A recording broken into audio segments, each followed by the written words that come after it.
Thanks, Mark. So just a bit of background about CT scanning for those of you that aren't as familiar with it. So it uses X-ray technology, and what that's measuring is the density of the tissues that the X-ray beams pass through. So it's able to distinguish between fat, muscle and bone, which is how we've really used it up to now within sheep breeding programs. And these tissues are different density materials are shown as different colours of grey on a bitmap image, and then we can take different measurements on these sorts of images. So we've been CT scanning sheep at SRUC since 1997, when Mark came over from New Zealand, as was mentioned earlier, and set up the CT scanning unit at SRUC in Edinburgh. And the first scanner that we had was a second-hand scanner from a hospital, and this is what we see here. And then in 2002 we replaced that with a more modern machine that could scan the animals a lot quicker and could reconstruct images in 3D, so we can then get more traits out of these images and measure them more efficiently. Then in 2009, as well as the fixed scanner in Edinburgh, we started to hire a mobile scanner which could travel around the country, so we were able to extend the reach of the CT scanner and started scanning some commercial sheep in England and Wales as well. And then in 2016, funding from CL helped SRUC to buy their own mobile CT scanner. So this has now replaced the fixed scanner in Edinburgh, and we use it at our base in Edinburgh, but also out at different points around the country. We also have our own bespoke image analysis software, which has also evolved over the years and helps us to process the images that we get from CT. And most importantly, for what we're using CT for, we want to quantify some of these traits that we can measure and select for in our sheep breeding programs.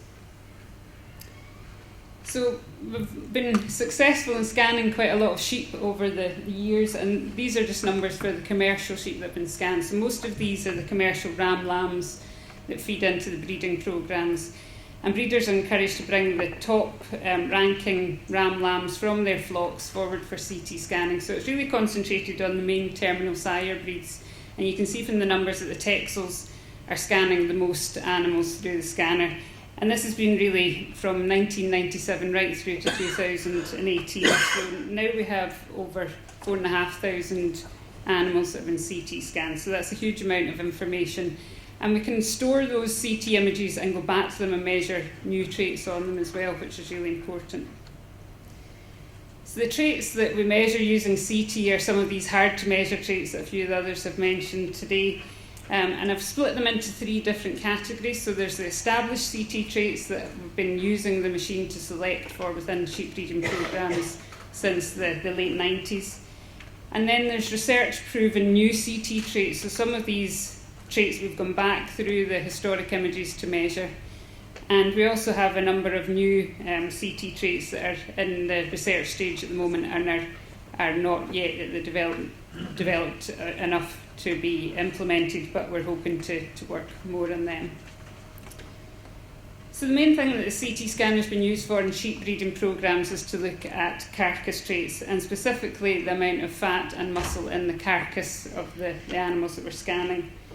And it's been very accurate at predicting weights of fat, muscle and bone in the carcass of live sheep. And from the first calibration trials that were done back in the 90s, we found that just taking 3 reference scans at set points from the body, combining that with live weight, we could get very accurate predictions of fat, muscle and bone weights. So these vary slightly depending on the breed, but the calibration trials where we looked at the CT scans compared to dissected fat, muscle and bone, particularly for muscle and fat, we're finding accuracies of over 95% across different breeds. So it's a very accurate way to predict carcass composition. And when we compare this to ultrasound is about 60% accurate, so you're increasing your accuracy of your phenotype quite substantially. And so the benefits of CT scanning rather than using ultrasound, or as well as using ultrasound, were quantified by Kirsty Moore in some work that she did in 2011. So she looked at the accuracies of breeding values when you included CT information in the genetic evaluations or when you just included ultrasound information. And she found that you could increase your accuracies for the fat and muscle weight, and also for the third EBV, which is produced for these animals that are CT scanned at the moment. And that third trait is muscularity, which is different from total muscle weight. It's looking at the shape of the muscle more. So the measurement that's taken is in the jigget, so this image over here, and it's looking at the width of that muscle compared to the length of the muscle. So a rounder muscle shape gets a higher score for muscularity. And by using this CT information, we can increase the rate of genetic gain because we have these more accurate EBVs produced. So the percentage predicted increase in genetic response for these three traits was 10% for fat, 7% for muscle, and 20% for muscularity. So as well as using the EBVs and accuracy, some of the breeders that have been using CT scanning have found that it has really helped with their marketing. So some examples here, the picture at the top is from Matt Prince from his Facebook page, where he's showing the CT images that he's got from the CT unit at SRUC, and he's using that to market his breeding stock. The picture at the bottom, I'm afraid, is from Suffolk, but I just wanted to put this up as some other examples of how people are using CT data in their marketing. So using boards or banners at the side of the sale pens, and even tags that they can put onto the sheep with some key information about the data that's coming out of the CT scanning, so that people can really see the value of those sheep in terms of their carcass composition. Just meant to mention as well that we've had quite a lot of testimonials from different breeders. Got a couple of Texel breeders here that I've mentioned, and the breeders have reported back that they're seeing an increase in the value of the rams that they're selling if they have CT scanning information. So moving on to the newer traits, so we can add value to these images that we're taking by measuring more traits from them. So it doesn't cost us any more money to take these measurements, just a bit of time for the image analysis, and we can try and automate that process as well. So a lot of the new traits that are coming on board have been developed in collaboration with previous research with the Texel Society. So in particular, spine traits, so we're looking at the length of the thoracic and the lumbar regions of the spine, where the higher price cuts are, and also the number of vertebrae, because we've found that there's variation in the number of vertebrae within these different regions as well, which could have quite a financial impact for the processors. Also loin muscularity, so as well as looking at the jigget shape score that we've had previously, we can also add in eye muscle area by taking measurements from one of the other scans that we routinely look at. And then what Neil will talk about in the next talk is intramuscular fat. So this is a predictor of meat quality, and we can use some of the density information coming out of the CT scans to predict that.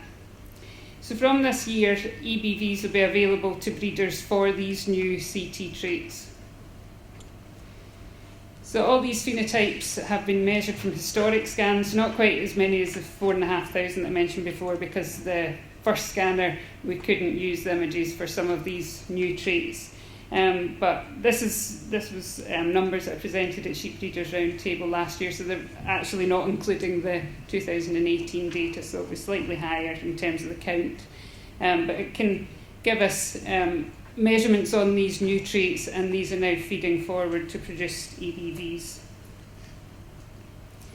So there's quite a range in terms of the phenotypic measurements. These aren't corrected for any live weights or age, so some of the variation will be due to that. But this is just the raw data, so the means and the ranges that we've seen from our CT scanning data. So there's, even after correcting for age and or live weight, there is quite a lot of variation in the phenotypes that we're recording and on the genetic level as well. So that means that the traits are quite heritable, so the heritabilities for the new traits tend to be moderate in size, slightly lower for the vertebrae number, But these are kind of within the same range that we see for the traditional CT traits of fat, muscle and muscularity. So the scope there to make similar genetic progress with the new CT traits. I just want to mention briefly some of the new traits that we're looking at developing. There's been quite a lot of interest, particularly from the Texel Society, looking at Lamingese predictors and see if there's something that we can measure in the CT scans that can predict the Lamingese of either the progeny of sires or their daughter's progeny. So we're doing some work funded by Scottish Government at the moment, looking at different things that we can measure on the historic CT scans and then relating them to the Lamingese data that's been captured in BASCO for the Texel sires. So we're measuring things like shoulder width, hip width, pelvic dimensions and pelvic angle. Ideally, we want to find something that you can measure in the sire that will predict the Lamingese of their progeny or their daughter's progeny. Another trait that we've been measuring is rumen volume, and this is as a predictor of methane emissions. So we've found really good relationships between CT measurements of rumen volume from the historic images and methane emissions, when we've done a trial where we measured both of them on mature ewes, was a very high correlation.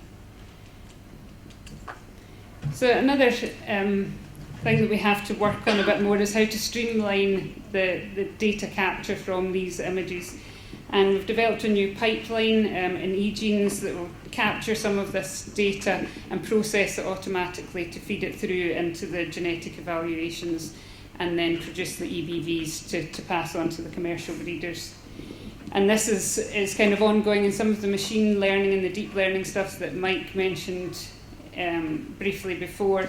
We're hoping to kind of capture some of that and be able to automate the image analysis a bit more so that we can more quickly capture the phenotypes from these CT images.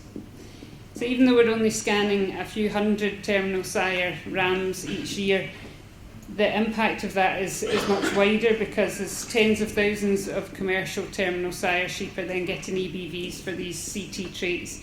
So the more accurate we can make these measurements and the more breeders that start to record using CT, the quicker you can make genetic progress.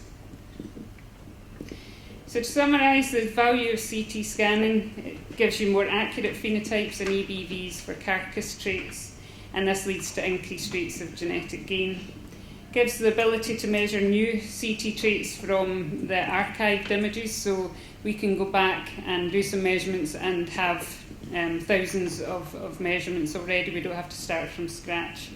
And that means we can retrospectively look at changes over time in some of these traits as well, because we have records from the late 90s. As far as I know, it's the only accurate assessment of meat quality that we can make from live lambs. Unlike cattle and pigs, ultrasound scanning to look at intramuscular fat isn't successful in sheep so far. And now all CT scanned Texel sires are being genotyped when they come to the CT unit.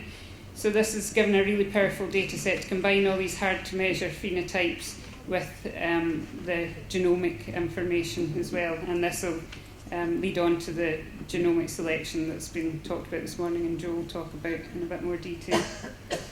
And at an individual breeder level, this is giving breeders the potential to market their animals based on this type of data and using the images and the information that's coming out of CT scanning to prove the value of their breeding stock, not just from the outside. And as mentioned a few times, Texels are leading the way in this, and thanks to the collaboration that we've had with the Texel Society, a lot of this has really been driven by the Texel Society. But you have to stay ahead of that hippopotamus and ahead of the guy in front of it. So hopefully by continuing to embrace these new technologies, then Texels can maintain their advantage.